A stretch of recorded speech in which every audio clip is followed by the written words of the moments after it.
Hello friend, welcome back to my YouTube channel Alka fashion creative. आज मैं आपको prince cut blouse की cutting and stitching दोनों बताने वाली हूँ। तो चलिए देखते हैं। ये मेरा ब्लाउज़ का फैब्रिक है जो कि वर्क हो रखा है और फैब्रिक ऑर्गेन्जा है मेरा।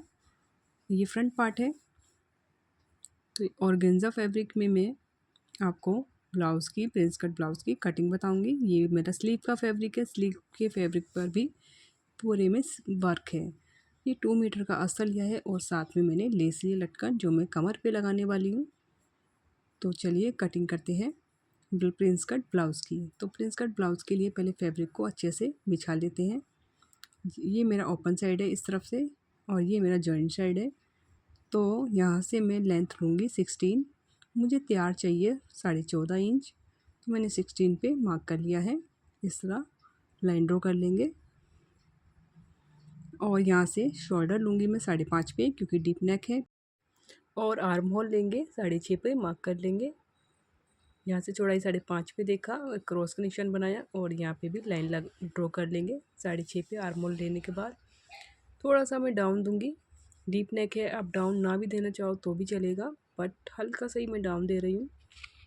ठीक है, अब हम चेस्ट लाइन ड्रॉ करेंगे। ये मेरा 36, उसका 4th होगा 9। तो 9 पे मार्क कर लेंगे और आधा इंच में एक्स्ट्रा लूँगी क्योंकि टक्स चलता है तो थोड़ा फैब्रिक एक्स्ट्रा ही लगता है। तो आधा इंच एक्स्ट्रा लेके 2 इंच पे मार्जिन छोड़ देंगे।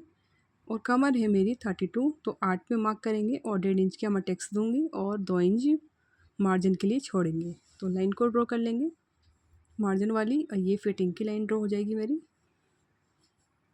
ठीक है, अब यहाँ से शोल्डर से नीचे तक 11 पे मार्क करेंगे बस्ट के लिए। ये मेरा बस्ट पॉइंट रहेगा। यहाँ से 4 पे मार्क कर लूँगी। तो इस तरह क्रॉस बन गया है। नीचे से भी 4 पे मार्क किया और इस लाइन को ड्रॉ कर लेंगे। ये मेरा टक्स पार्ट है। तो पहले मैं आर्म होल की गोलाई करूँगी शेप के लिए। तो 1 इंच यहाँ से रखेंगे और गोल शेप दे देंगे। ये मेरी बैक के लिए शेप है। और फ्रंट के लिए क्या करना है, आगे से इस तरह देना 1 इंच और आगे की तरफ गोल शेप घुमाते हुए शोल्डर तक जाएंगे और ये मेरी फ्रंट की शेप है। चलो शेप मेरी लग गई है। अब मैं यहाँ से 1.5 इंच मैंने टक्स के लिए छोड़ा, 1.5 इंच पे मार्क किया है। मार्क करने के बाद इस तरह शेप देंगे और ऊपर से ऐसे गोल घुमाते हुए शेप दे देंगे। ये मेरा प्रिंस कट ब्लाउज़ की शेप इस तरह देनी है। अब हमारे ब्लाउज़ की जो मार्किंग है वो कंप्लीट होती है। अब मैं कटिंग कर लेती हूँ ब्लाउज़ को।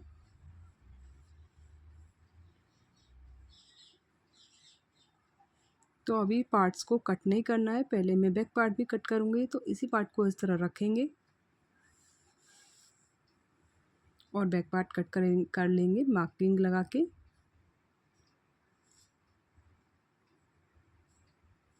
आप देख रहे हो फ्रंट पार्ट में मैंने आर्म होल की शेप को बैक वाली शेप के अकॉर्डिंग ही कट किया था। अभी आर्म होल की फ्रंट शेप को मैं कट करूँगी बाद में। तो पहले मैंने मार्किंग कर ली है। टोटल लेंथ में रखने वाली हूँ 15.5। तो जो फैब्रिक बचेगा नीचे से उसको मैं मार्किंग करके हटा दूँगी। तो यहाँ से मार्क करके इस पार्ट को निकाल दूँगी क्योंकि मुझे 14.5 चाहिए तो उसके अकॉर्डिंग मैंने रखा है। अब मैं कटिंग कर लूँगी बैक पार्ट की। टक का निशान डालूँगी। गला बनाऊँगी 2.5 इंच चौड़ाई पे और लंबाई जो भी होगी ब्लाउज़ के वर्क के हिसाब से बनेगा। यहाँ से 4 इंच पे मार्क कर लूँगी। ऊपर से 10.5 पे मैं निशान लगाऊँगी और इस तरह टक्स का निशान में सिलाई कर लूँगी। ठीक है, अब मैं कटिंग कर लेती हूँ पहले। तो मेरी कटिंग हो कंप्लीट होती है। फ्रंट पार्ट की आर्म होल की शेप की कटिंग में सबसे लास्ट में ही करती हूँ। तो पार्ट्स को हटा लेंगे कटिंग करके। ये मेरा फ्रंट पार्ट है। बैक पार्ट के टक्स की भी निशान लगा लेंगे। सेम इसी तरह हम एक और पार्ट को भी कट कर लेंगे। जो मैं एक और पार्ट कट कर रही हूँ वो थोड़ा मोटा फैब्रिक है। मैंने एक लेयर को पतला ही कट किया है क्योंकि मेरा अस्तर पतला आ गया था। और जो दूसरा लेयर कट कर रही हूँ वो मेरे पास फैब्रिक घर पे ही पड़ा हुआ था। तो अस्तर आप मोटा ही लेना। तो इस तरह मोटे फैब्रिक में मैं एक और पार्ट कट कर लेती हूँ। तो ये मेरी एक और पार्ट की कटिंग हो गई है। अब मैं पहले नेक को सेट कर लूँगी। नेक की चौड़ाई वो ज़्यादा है, सेंटर को मार्क करेंगे और चौड़ाई यहाँ से मैं 5 रखूँगी सेंटर को नापते हुए। और इस तरह उल्टी साइड से फ़ोल्ड कर लेंगे। चौड़ाई रखेंगे 2.5 इंच और बाकी जो फैब्रिक बच जाता है वहाँ से रख के तिरछी लाइन ड्रॉ करेंगे और उस पर सिलाई लगा लेंगे। तो इस तरह सिलाई लगाने से हमारी जो नेक की चौड़ाई वो कम हो गई है। अब हम अस्तर लेंगे और इस तरह ऊपर से सेट करेंगे। 5 इंच की चौड़ाई देखेंगे यहाँ से, ये हमारी बिल्कुल ओके है।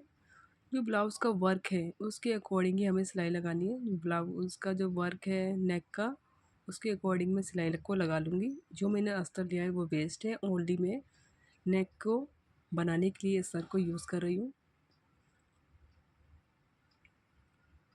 तो इस तरह नेक के वर्क के अकॉर्डिंग हमें स्टिच कर लेना है। अब मैं कटिंग कर लूँगी और कटिंग करने के बाद छोटा-छोटा कट डालेंगे इस तरह और पलट लेंगे अस्तर को अंदर की तरफ। जो अंदर की साइड से अस्तर है वो हम दबाते जाएंगे। आधा इंच की दूरी पे हमें अस्तर को दबाते हुए सेट कर लेना है। नेक को हम सेट करते जाएंगे अच्छे से। ये हमारा नेक बन के रेडी है। नेक की चौड़ाई हमें जितनी चाहिए थी वो हमने रख ली है। बाकी अस्तर को हम कट कर लेंगे। अब हमने एक लेयर मोटी ली थी अस्तर की, तो वो उसका सेंटर कर लेंगे। सेंटर करने के बाद नेक की चौड़ाई को नापेंगे। 5 इंच पे हमने चौड़ाई रखी थी, तो उसी को रखते हुए नेक को दोनों तरफ से पिन अप कर लेंगे। इस तरह पार्ट को पूरा पिन अप कर लेंगे।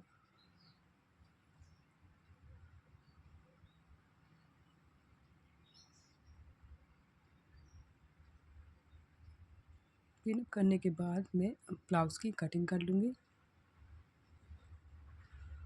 ये मेरी एक कटिंग हो गई है और यहाँ से हम आधा इंच अंदर की तरफ निशान लगा के कटिंग करेंगे ताकि हम बाद में अंदर की तरफ फोल्ड करके सिलाई लगा सकें। अब हम बाकी बचे वर्क पे ये वाला पार्ट रखेंगे और पिन अप कर लेंगे। पिन अप कर कटिंग कर लेंगे फैब्रिक की। इसी तरह हमें दूसरा पार्ट भी इसी तरह रख के वर्क के ऊपर पिन अप कर देंगे और इसकी भी कटिंग कर लेंगे। तो ये मेरी फ्रंट पार्ट की अस्तर की कटिंग भी हो गई है। अब मैं स्टिचिंग करके आपको बताऊंगी। तो ये पार्ट लेंगे इस तरह और इस तरह रख के गोल शेप में सिलाई कर देंगे। सिलाई पूरी कंप्लीट होने के बाद वापस हमें सिलाई को निकालना नहीं है, वापस इस तरह रखेंगे और एक किनारे की सिलाई लगा के वापस ले आएंगे। इसी तरह हमें दूसरा पार्ट भी जॉइंट कर लेना है।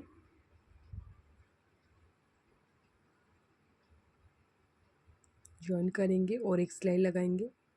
उसके बाद हमें ऊपर से एक सिलाई और लगानी है। इससे क्या होता है कि प्रेस की ज़रूरत नहीं पड़ती है और एक ही बार में फिनिशिंग अच्छी आ जाती है। अब चारों तरफ से मैंने पिन अप किया था, वहाँ पे मोटा बखिया करेंगे और सारे में सिलाई लगा लेंगे और सारी जितनी भी पिन लगाई थी मैंने उनको हटा लेंगे। तो ये मेरा कंप्लीट है। तो मैंने पैड वाला पार्ट पहले ही रेडी किया हुआ था। पैड वाले पार्ट के सेंटर को मार्किंग करेंगे और नेक की चौड़ाई को नापेंगे 5 इंच पे। उसी अकॉर्डिंग हमें शोल्डर को जॉइन करना है दोनों तरफ से। शोल्डर को सिल लेंगे मोटे बखिए से। तो इस तरह हमें आर्म होल को भी सिलाई कर लेना है। दोनों तरफ की आर्म होल की सिलाई कर लेंगे। बाकी सभी जगह से भी बड़े बखिए की स्टिचिंग करेंगे। तो इस तरह मैंने फ्रंट पार्ट में अपना पैड वाला पार्ट भी जॉइन कर लिया है। अब हम नेक की कटिंग करेंगे 1/2 इंच फैब्रिक को छोड़ते हुए, ताकि वो हम अंदर फोल्ड करके एक स्टिचिंग लगा सकें। और इस तरह मैंने नोचेस डाल के फैब्रिक को अंदर फोल्ड किया और एक किनारे की सिलाई दे देंगे। फैब्रिक को अंदर फोल्ड करते जाएंगे, किनारे की सिलाई को लगाती जाएंगे अच्छे से। फिनिशिंग से हमें किनारे की सिलाई को लगाना है। ये मेरा नेक बन के रेडी है। अब हम बैक पार्ट पे भी अस्तर को जॉइन कर लेंगे। नेक को इस तरह सेट कर लेंगे वर्क के अकॉर्डिंग।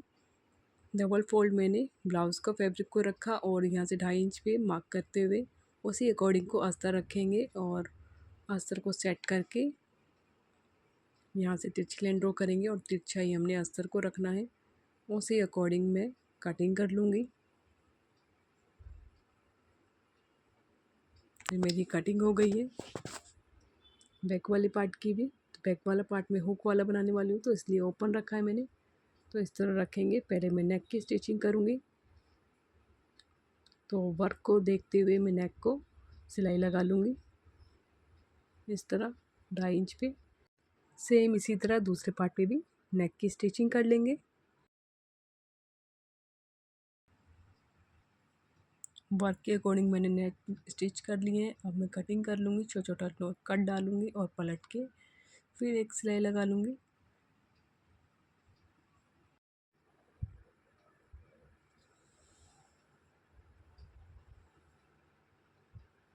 तो ये मेरी स्टिचिंग हो गई है। दूसरा भी पार्ट इसी तरह फोल्ड करते हुए स्टिच कर लेंगे। अब मैं चार तरफ से भी बखिया कर लूँगी। बड़ा बखिया हमें करना है यहाँ से।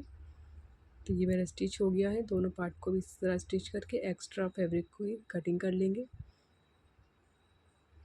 मैंने टक्स का निशान इसमें लगाया हुआ था, उसको डार्क कर लेंगे, वो लाइट हो गया है। डार्क करने के बाद इस पर स्टिच करेंगे, इस तरह फोल्ड करेंगे, स्टिच करेंगे तिरछा और वापस सिलाई को लेकर आएंगे। इसी तरह दूसरा भी स्टिच करेंगे और वापस सिलाई को लेकर आएंगे। इस तरह हमारा टक्स पक्का हो जाता है स्टिच करके। अब मैं हुक पट्टी लगाऊंगी यहाँ पे।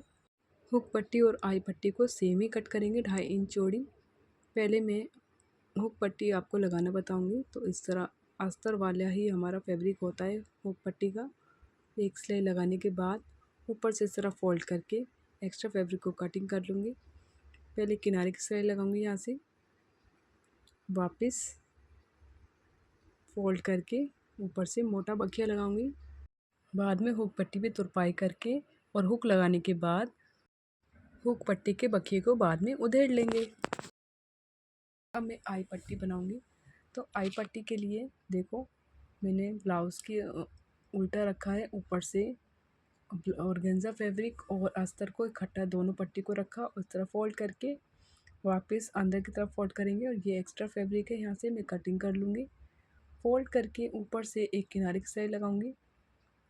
यहाँ से किनारे की सिलाई लगाई, वापस मोड़ते हुए वो पट्टी के लिए किनारे की सिलाई लगा देंगे यहाँ से। फिर एक पाँव का डिस्टेंस रखते हुए सिलाई लगाएंगे। सिलाई लगाने के बाद ये मेरी आई पट्टी रेडी है। बैक एंड फ्रंट पे मैंने दोनों पट्टी लगा लिया है। हुक एंड आई पट्टी लग गई है यहाँ से। अब मैं फ्रंट और बैक को दोनों ही एक साथ स्टिच करूँगी। तो इस तरह सीधा रखेंगे, यहाँ से स्टिच कर लूँगी, फिर पलट के फिर स्टिचिंग दूँगी कंधे की। इसी तरह मुझे यहाँ से भी स्टिचिंग करना है और ये दोनों को भी जॉइंट करके स्टिच करूँगी और यहाँ से भी स्टिच करूँगी। और नीचे से जो फैब्रिक बचा है इसको लंबाई के अकॉर्डिंग एक्स्ट्रा फैब्रिक कटिंग कर दूँगी। तो पहले मैं यहाँ से हुक पट्टी मेरी ओपन है, उसको जॉइंट कर लेंगे, मोटा बखिया लगा के जोड़ लेंगे। इससे क्या है, फिटिंग हमारी एक बार में अच्छी आ जाएगी। तो मैंने जॉइन कर दिया है। अब हम फ्रंट एंड बैक के शोल्डर को फ्रंट साइड से स्टिच करेंगे। हमें किनारे की स्टिचिंग करनी है। तो मैंने इस किनारे की स्टिचिंग कर ली है। अब मैं सेंटर को मार्क करूँगी, यहाँ से सेंटर को मार्क कर लूँगी। सेंटर को मार्क करते हुए फैब्रिक को सेट कर लेंगे, दोनों ही नीचे और ऊपर का। और एक किनारे की सिलाई यहाँ से भी मैंने लगा ली है। इसी तरह सेम सेंटर को देखते हुए दोनों के एक सिलाई मेरी यहाँ से लगा ली है। जो एक्स्ट्रा फैब्रिक है उसकी हम कटिंग कर लेंगे। तो ये चौड़ाई हमारी सही हो गई है सेट। अब लंबाई देखेंगे। लंबाई की जो एक्स्ट्रा लंबाई आ रहा है उसकी मैं पहले कटिंग कर लूँगी। अब ब्लाउज़ की लेंथ को देखेंगे। 14.5 ब्लाउज़ मुझे रेडी चाहिए, तो 14.5 पे मैं मार्किंग कर लूँगी। बैक साइड से भी और फ्रंट साइड से भी इसी तरह मार्किंग करूँगी।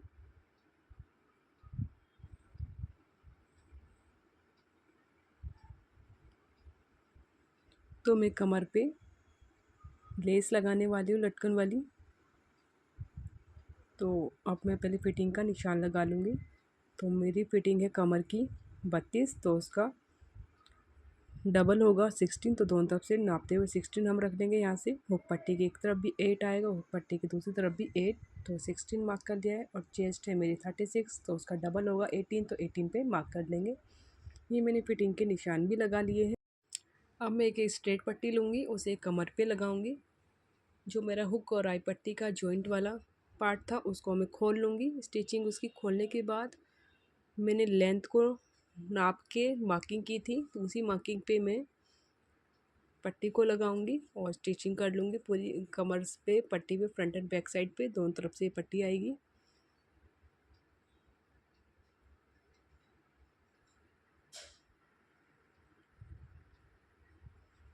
तो इस तरह पूरे में स्टिचिंग कर लूँगी। अभी मैंने फिटिंग की निशान ही लगाए हैं, स्टिचिंग नहीं की है। पहले मैं पट्टी को लगा रही हूँ पूरी कमर पे, फ्रंट एंड बैक पे, फिर मैं स्टिचिंग करूँगी फिटिंग का। पट्टी की स्टिचिंग एक तरफ से हो गई है। अब फोल्ड करते हुए पट्टी को अंदर की तरफ फोल्ड करते हुए स्टिचिंग कर लेंगे। अंदर की तरफ सेट करते जाएंगे पट्टी को अच्छे से और स्टिचिंग कर लेंगे। स्टिचिंग करने के बाद ऊपर से मैं लेस को लगाऊंगी कमर के अकॉर्डिंग। तो मेरी कमर है 8, तो 8 में 1 इंच ऐड करेंगे लेस को और कट कर लेंगे और सिलाई लगा लेंगे।